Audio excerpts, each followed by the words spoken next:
Hola, ¿qué tal? ¿Cómo les va? Bienvenidos a Sin Dolor, el programa de salud, de su salud y de la salud de toda la gente que quiere cuidar ese cuerpo.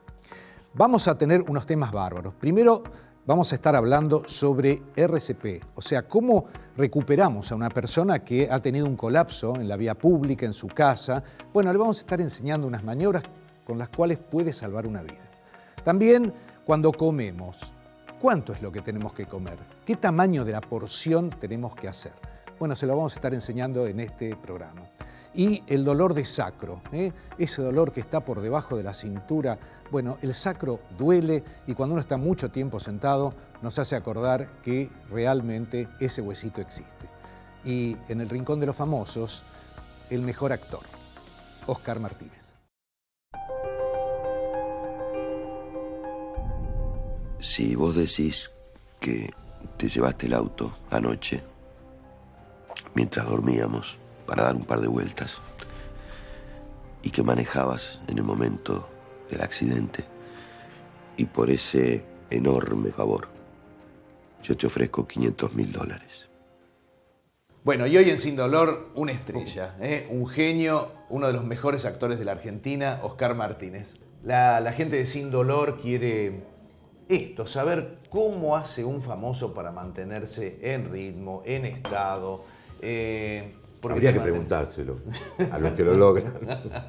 No, vos sos una persona que tenés un movimiento escénico muy importante y tenés un ritmo importante. Mirá, cuando yo empecé en esto, que era muy jovencito, los viejos actores nos decían siempre lo importante que era la salud para el actor.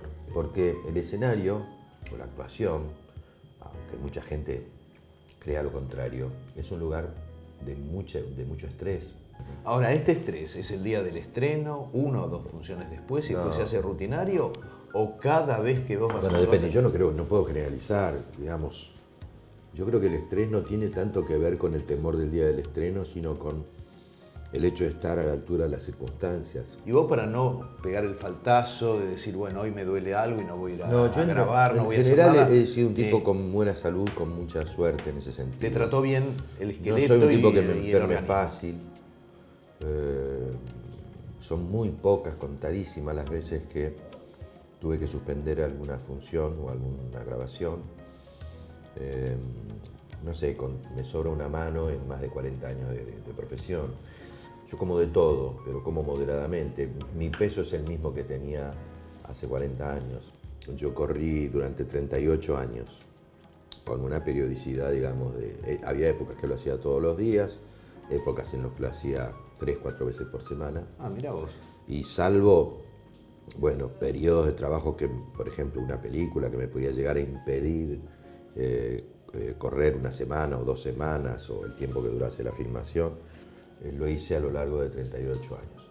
Y lo que hago ahora es caminar a un ritmo importante, veloz. Salgo con unas pesas, llevo 1,4 kilos, 1,5 kilos en cada mano. Hago 300 flexiones de brazos mientras voy caminando y le aumento a mi cuerpo esos 2,5 kilos de peso. Tenés una conducta así impecable. Bueno, me hago controles, por supuesto, todos los años, análisis, análisis, radiografía. Ergometría o estudios cardiológicos. Todo lo que hace falta. ¿Ustedes querían saber cómo se cuida un famoso? Acá tuvo un ejemplo de cómo tiene que hacer y fíjese lo bueno de la gimnasia. Te queremos despedir con un fuerte aplauso. No, por favor. Y un gran agradecimiento. Por favor, gracias a vos.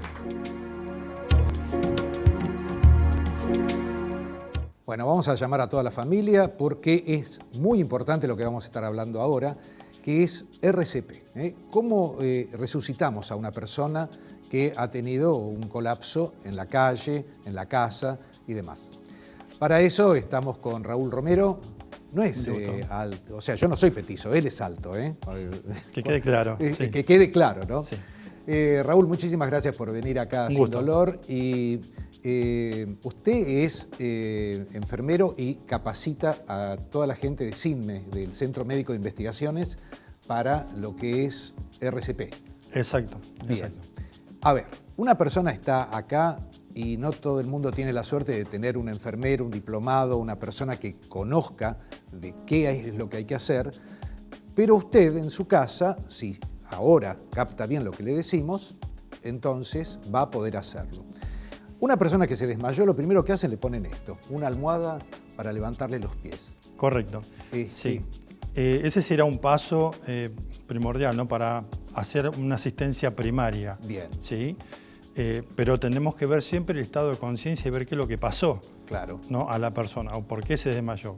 Si esto ocurre en la casa, mayormente, bueno, tenemos cosas a mano como son los almohadones, una almohada, ¿no? Que pueden ayudar un poco a estabilizar a la persona si se ha hipotensado. Sí. ¿Sí? Eso es por si le bajó la presión, con esto va bien. Ahora, si tuvo algún ataque cardíaco, o ¿cómo nos damos cuenta si está respirando, si está latiendo el corazón? Correcto. Bueno, ese sería otro paso importante. Primero también ver los signos vitales, ¿sí? Bien. Pero también primeramente evaluamos el estado de conciencia, ¿no? El Bien. estado de conciencia, tomando de los hombros, Sí. agitamos fuertemente, ¿sí? Llamándolo por el nombre o, si esto es una persona que no conocemos, señor o señora. Hay que hacerlo fuerte. Fuertemente, de una manera de agitarlo, pero no que golpee la cabeza, Perfecto. ¿sí? Para que reaccione. Para que reaccione. Si vemos que no reacciona, vamos a ver los signos vitales. Sí. Los signos vitales en la carótida, ¿sí? En la muñeca, para que Sí. toda la gente pueda entender también dónde encontrar Sí. el pulso.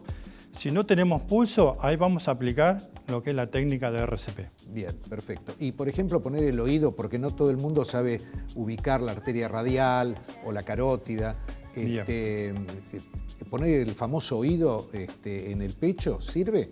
Sirve también, pero por ahí es más útil hoy no hacerlo, pero tenemos muchos elementos como un reloj o un celular a mano Sí.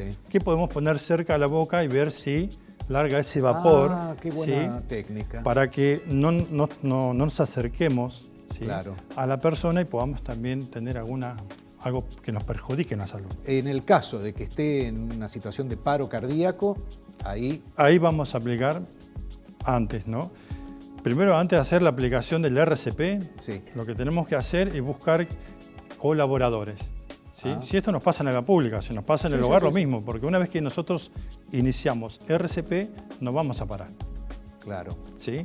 Entonces, si esto ocurre en la vía pública, primero vemos la seguridad nuestra. Si esto pasó a unos metros de nosotros, enseguida buscamos quien nos ayude, golpeamos la puerta de una casa o buscamos alguna sea, persona le decimos- que esté caminando. Le decimos llame a emergencias ya. Lo invitamos enseguida, gritamos, hacemos ruido, Bien. ¿sí? Para que nos atiendan, se acerquen a ver qué pasa y ahí le pedimos, ¿sí?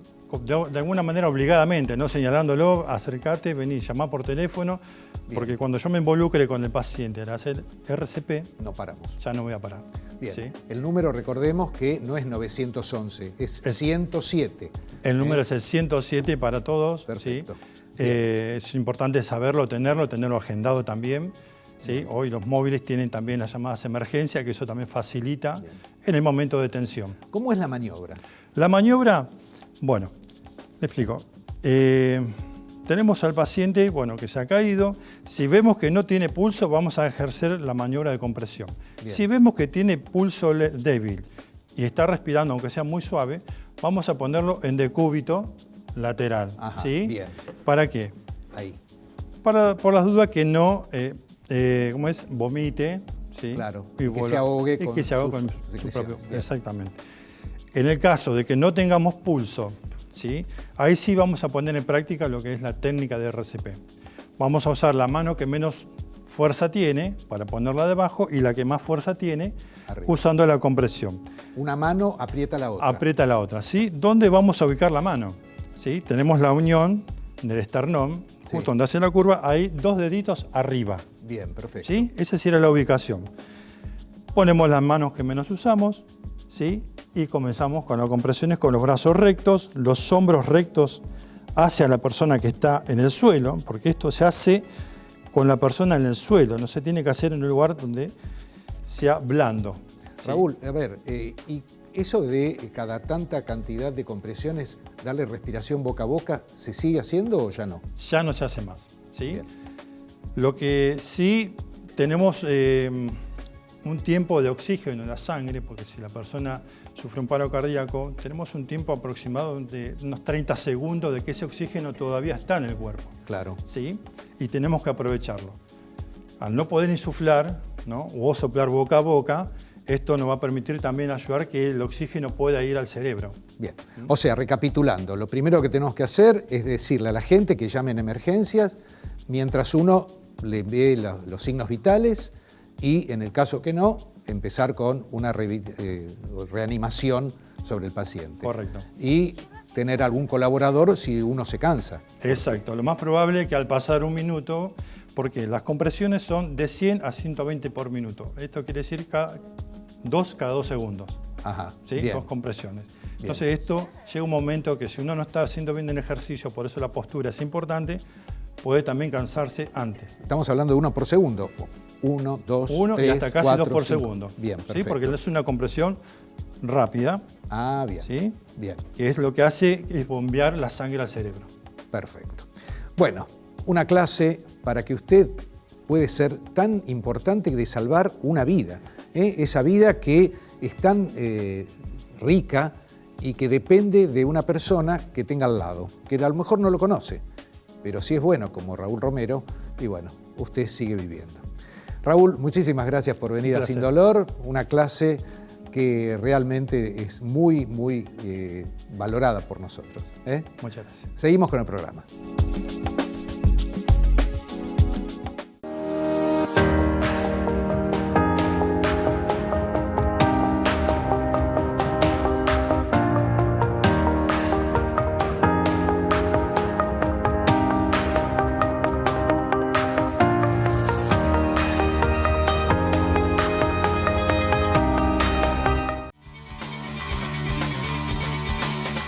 Muchas mujeres que ven nuestro programa nos estuvieron pidiendo qué son los dolores del sacro.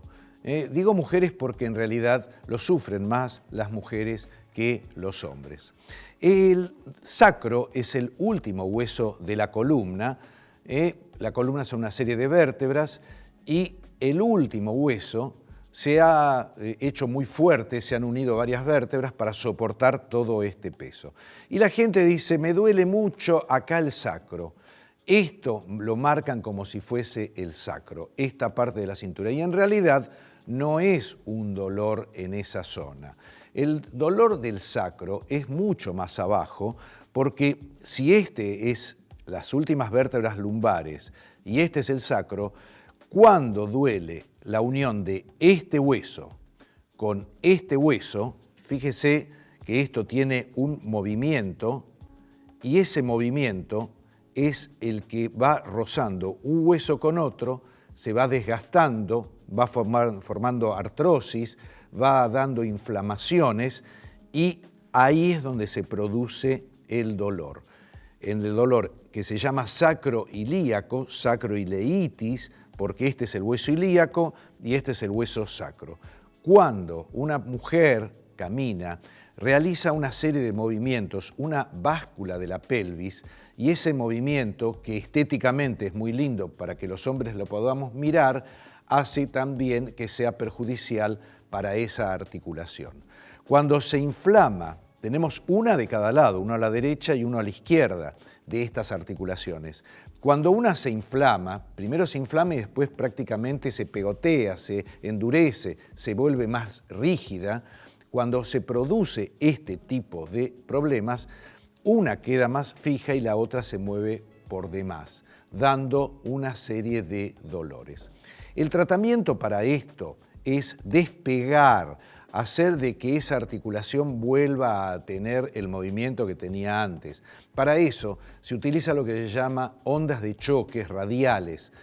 Las ondas de choque son una serie de golpes que se va dando en la articulación. No se asuste, no es que duele. Son aparatos muy especiales, con mucha tecnología y que puede permitir que usted no tenga dolores cuando se lo aplican.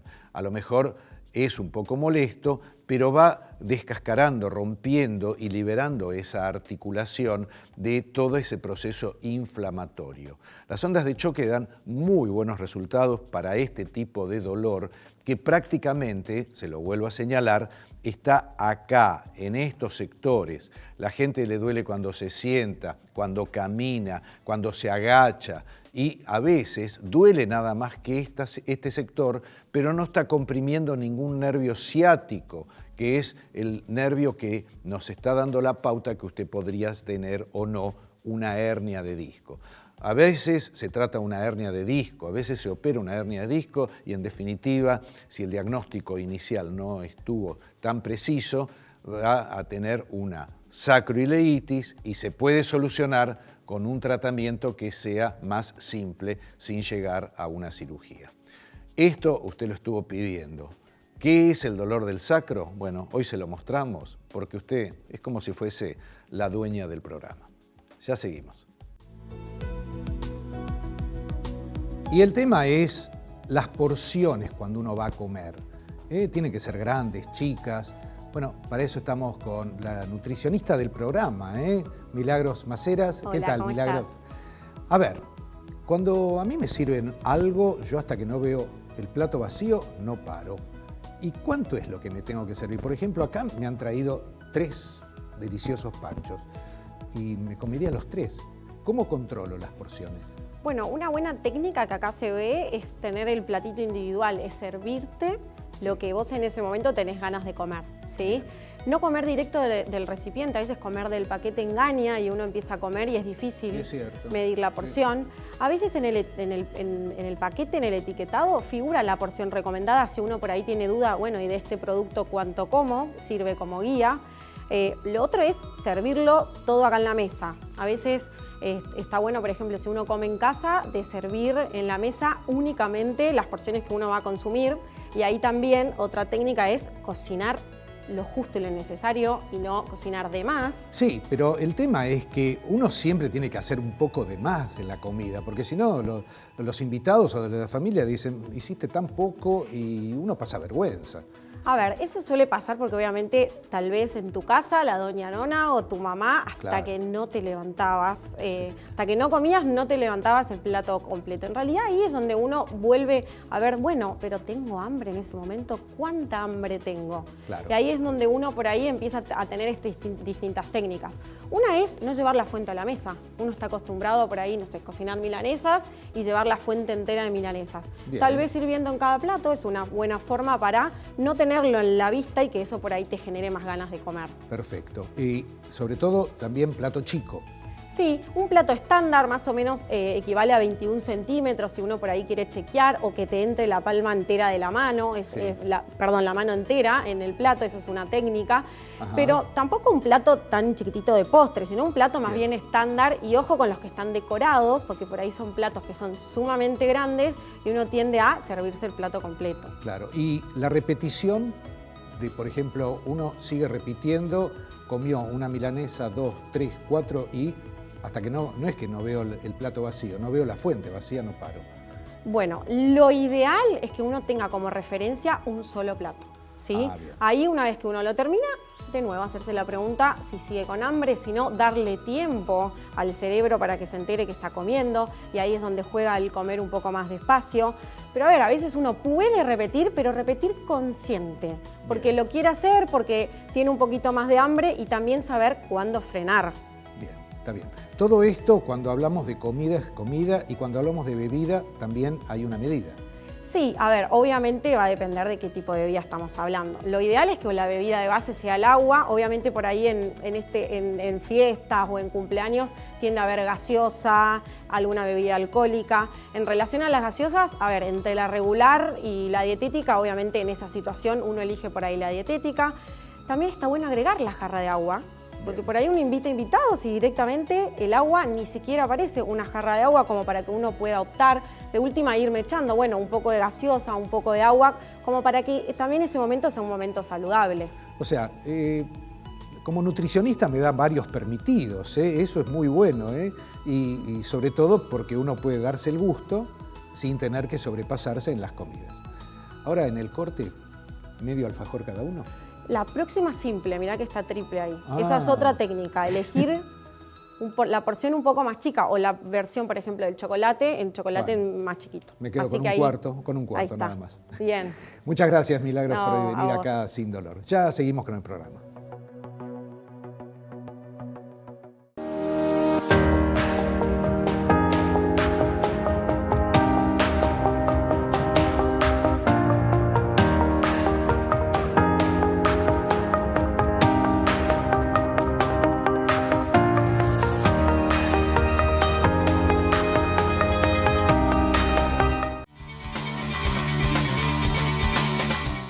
¿Sabía que el ojo humano puede distinguir más de 10.000 colores distintos?